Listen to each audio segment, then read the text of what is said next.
As 2024 came to a close, my wife and I spent some time in far east Texas in a little town called Jefferson. On our last day in town, we headed over to Caddo Lake National Wildlife Refuge just to check it out and see the beauty of Caddo Lake. Hello friends, welcome to A Sportsman's Life. We are out on location on Caddo Lake.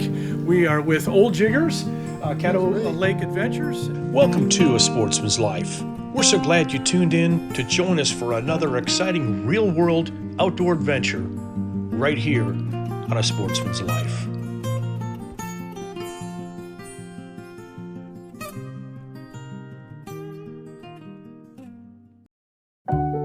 As 2024 came to a close, my wife and I spent some time in far east Texas in a little town called Jefferson. As we toured the town, you couldn't help but notice all of the historical markers in and around the area. Lots of history here. We visited the Jefferson, Texas General Store, which brought us back in time. Quite an amazing place and a lot of fun things inside that store.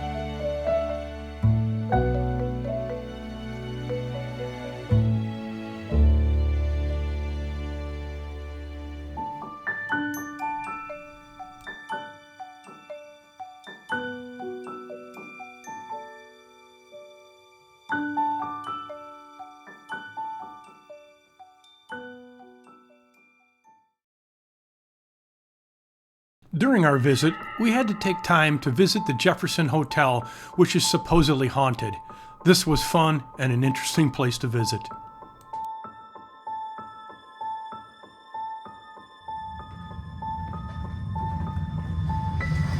The Jefferson Hotel, it's haunted.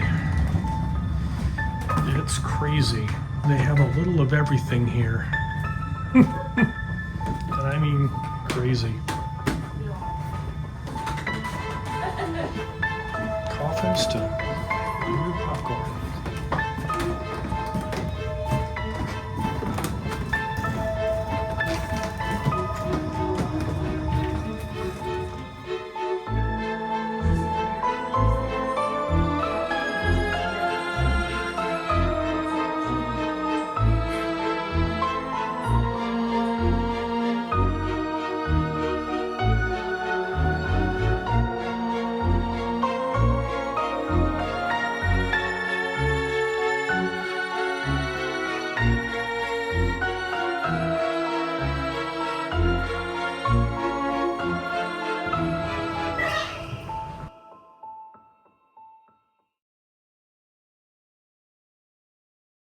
On our last day in town, we headed over to Caddo Lake National Wildlife Refuge just to check it out and see the beauty of Caddo Lake.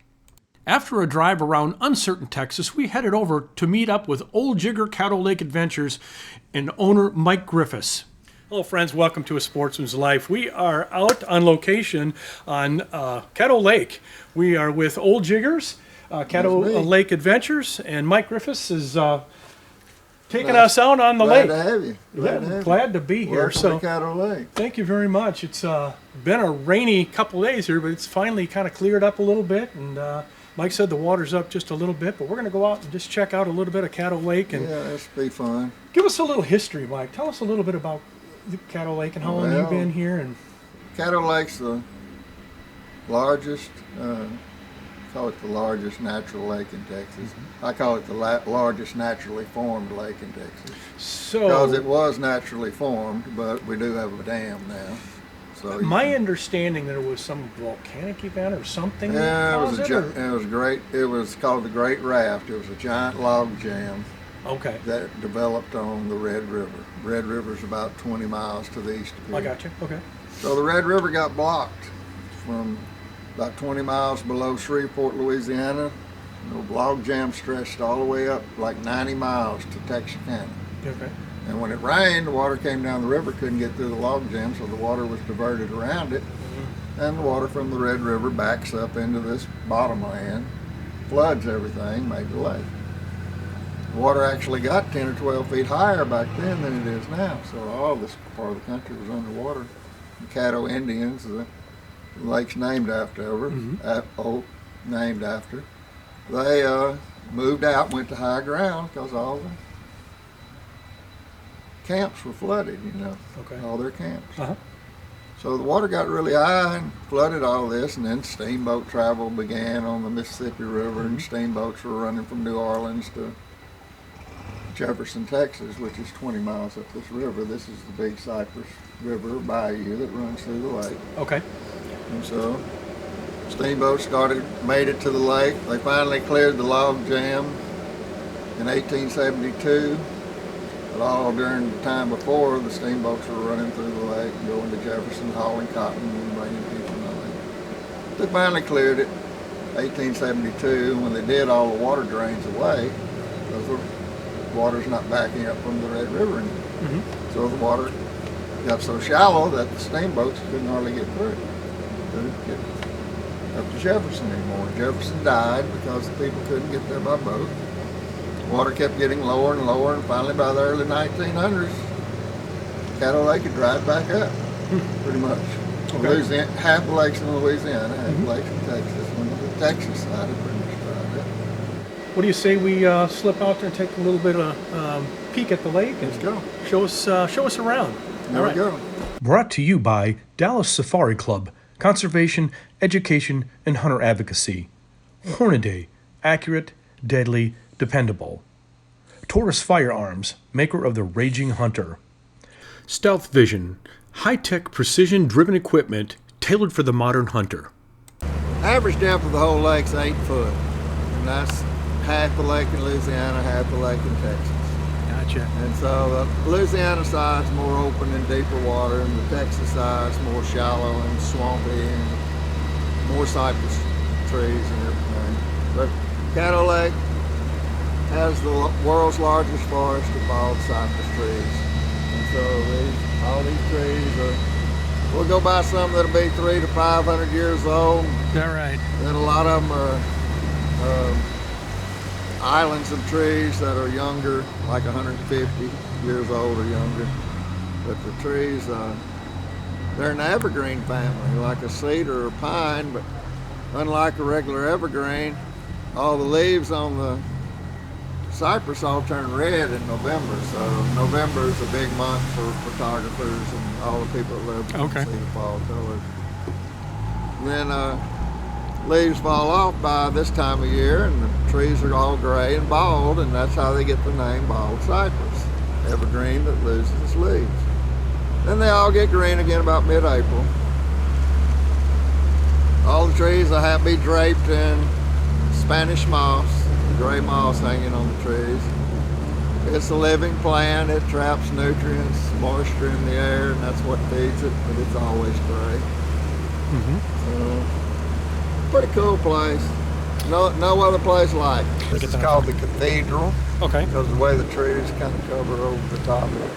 Oh, okay. So beautiful back in here. Amazing. I bet the birding is quite, I mean, there's a lot of birds and stuff back in there, I'm sure. Some people canoeing. Oh, yeah. How you doing? How are you? Have a pretty day. How y'all doing? It's all right. Original trees that lived in this bottom were standing out in the mud, but then dropping seeds everywhere, and then every time it would flood this, rain would flood, the seeds would float around the floodwaters and float up on the higher mounds of ground where all these islands of smaller trees are. When the water went back down, the sunlight hit the seeds and they germinated. All the islands of smaller trees around the lake kind of grew after 1875 or so. They're kind of post-log jam trees. Do you see a lot of structures? We just passed the place back there. Do you see a lot of structures on the lake? I mean, like homes or? Well, there'll be areas. Well, everything around the lake is, and out on the lake, this is all a wildlife management area. It is, okay. Owned by the state of Texas. Sure. And the places where the homes are, that's their private property. And we're fixing to be heading down this way. We'll go through the city of Uncertain, Texas. Okay. But most of the homes around the lake are like weekend homes. A lot of people just come on the weekends and holidays. Right. See, all that's the giant saldinium floating on the water, the invasive plant. It's a big Interesting. problem. Yeah. We have airboats that go out. They spray a herbicide probably 9-10 months out of the year. Spraying a herbicide, trying to keep it under control. We also have greenhouses down here that we raise these little weevils. And these weevils are the only natural predator to this plant. And they'll put the weevils back in areas where the boats can't get to spray. And Okay. the weevils lay a larva in the plant and will kill it. Interesting. But the main way we get rid of it is luck out and have a cold winter. And then we have some freezing temperatures. This is all tropical plant. Freeze it out. Yeah. So it's gonna freeze it up, kill a lot of it off, and then usually by springtime when all the good bass fishing spawn starts, end of February and March, normally it's more watering trees and all this is usually pretty much gone by then. Okay. Anyway, we hope so. We're about the only place that people in Texas where people are hoping for freezing weather. But we want it. So, Mike, what's best time to come down? People want to come down and visit, do a tour. I suppose Well, the I different always seasons say- might be kind of cool, right? The best time to come is whenever you're available. There you go. Okay. If you like the fall colors, you come in November. If you like the flowers, the lotus flowers, the water lilies, that's usually midsummer. So that'd be July and August when it's hot. Springtime when the trees are they'll start getting green again about April. It's pretty nice then. Okay. But we have people come all the time, you know. It's always different, you know. You can come 5 times and it'll look different all 5 times. It's just every season's completely different. So I got my name, the Old Jigger. My father used to fish here all the time. And they called him the Old Jigger.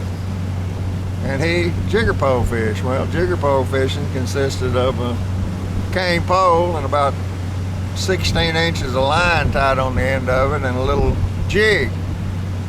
And so you paddle around the trees in the springtime. All the bass and crappie get around these cypress trees and use them as ambush spots and places to feed and spawn and what have you.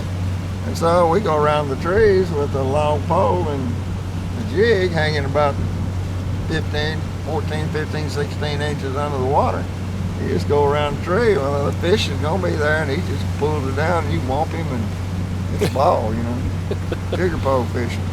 Well, so my father passes away. Of course, that's the only way I ever fished down here. And so we don't even keep a rod and reel in the boat. But now we use more high-tech stuff. But Yep. anyway, so when he passed away, everybody started calling me Old Jigger. And so when I started the business, I just named it Old Jiggers. There you go.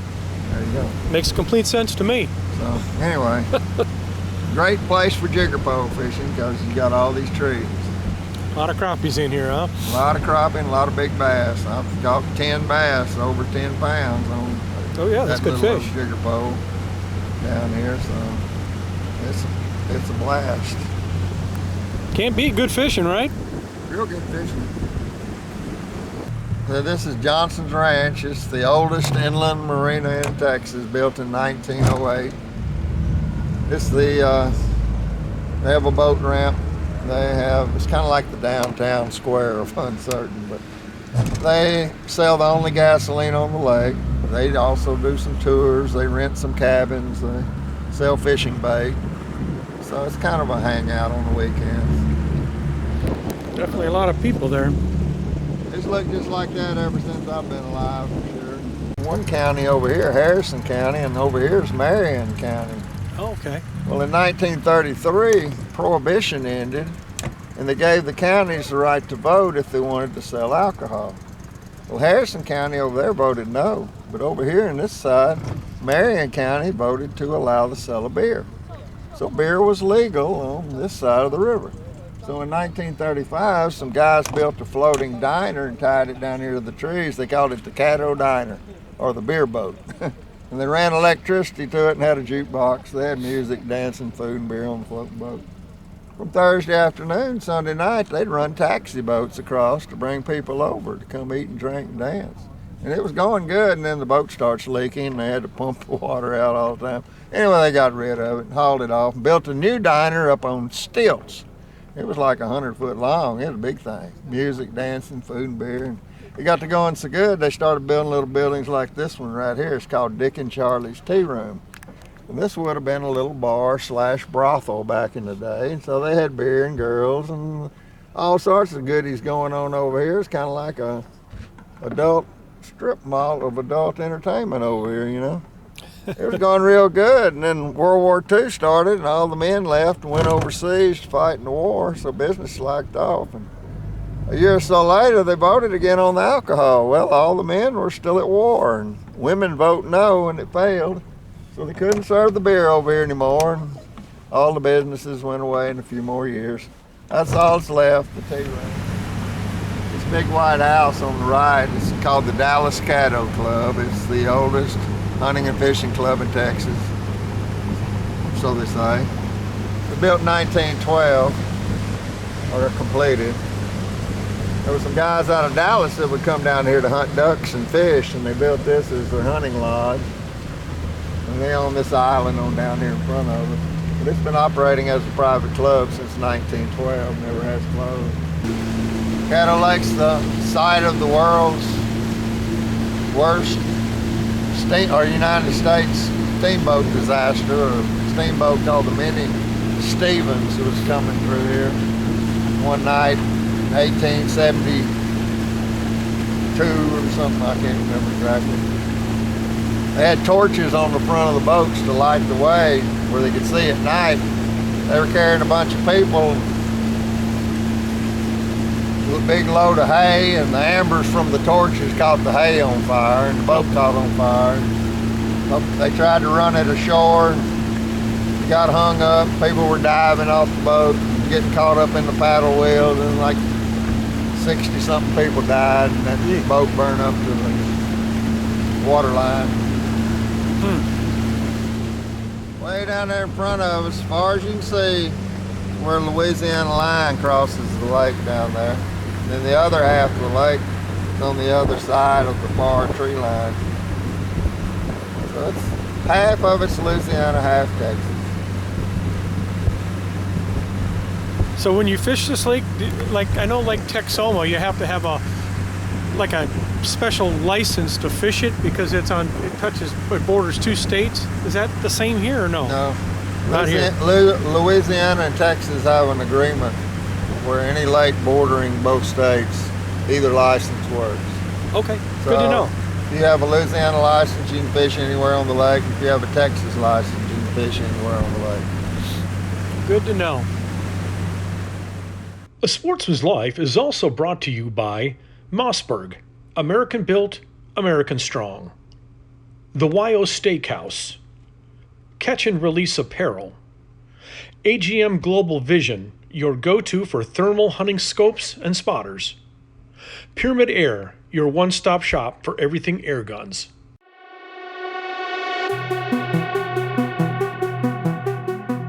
Hello sports fans, Bill Carey with Striper Express with your fishing tip on A Sportsman's Life. Well, this week, this is my ditty bag. I carry this with me every time I go fishing. There was one thing I wanted to show you, and I might as well show it to you right now. Everybody has to have a pair of these. This is how we get the hooks out of these fish. Now, that's a must. And I just started looking at a few things. Thing to hold the fish for people that aren't partial to holding them for pictures. And then, of course, clippers, always. Too many is not enough. Real important tool out there on the lake. Good pair of binoculars. But what I wanted to show y'all this week is just the hook out for the fish. There's other versions. This happens to be my favorite. But this is how we take the hooks out. So there's your fishing tip on A Sportsman's Life. I'm Bill Carey with Striper Express. Go catch a fish.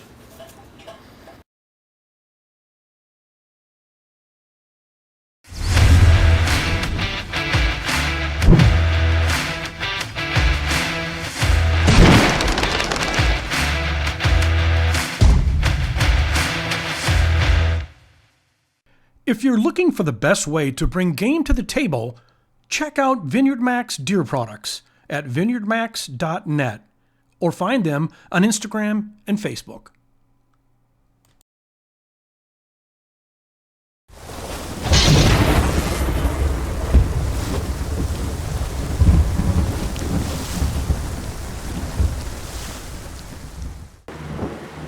Some people call it a lake, some people call it a swamp, some people call it a water forest. A little bit of, I guess, all of that. Bigfoot calls it home. Bigfoot calls it home.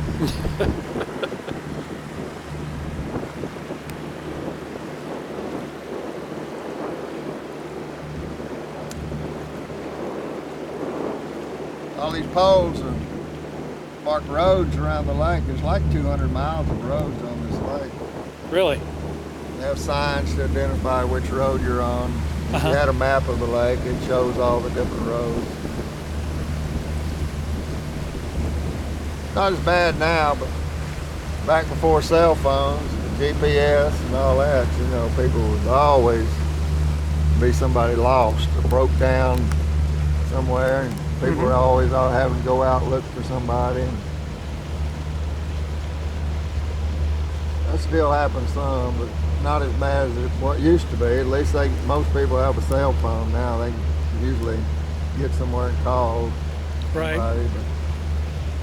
Okay, we're fixing to be going through the government ditch. This pathway through here was built by the U.S. government in 1872 to be a shortcut for steamboats that were running from New Orleans to Jefferson back then. It was going to save them several hours on the trip coming through the lake.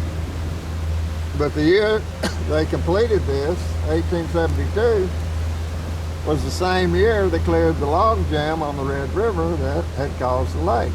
So the water started draining out of the lake, and the steamboats only get to use it a few years basically before the water started getting so shallow in the lake they couldn't get through.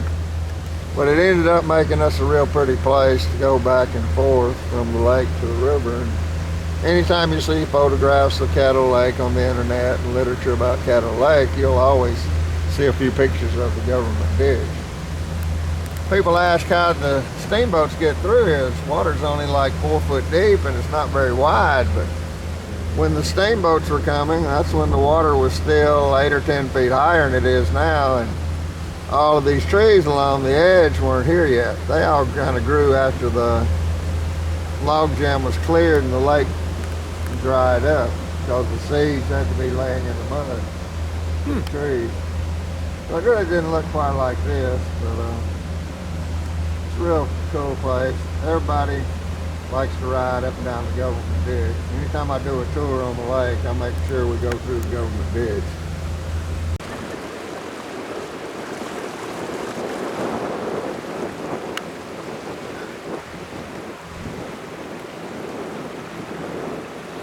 A Sasquatch sighting. Yeah. You're on Caddo Lake. Look at that. Folks, thanks for joining us here. Mike, thank you so much for taking us out. It was wonderful. I enjoyed it. Folks, if you want to check out Old Jiggers, if you want to come on and get a trip out on Lake Caddo and come check out this beautiful place, Mike's the guy to check out. So, Mike, again, oldjigger.com. Oldjigger.com, Oldjiggers, CaddoLakeAdventures.com. Facebook page, Old Jigger Facebook page. Or you can call me at 903-930-6778. Tell them a Sportsman's Life sent you. Folks, thanks for joining us this week, and we'll see you next time here in A Sportsman's Life. Folks, this segment was brought to us by Gearhead Archery, Smoke Intex Electric Smokers, Snaplock Hunting Blinds, YO Ranch Headquarters, Ultramatic Feeders, and Catfish Pro. Tune in next week for some more real-world outdoor adventures right here on A Sportsman's Life.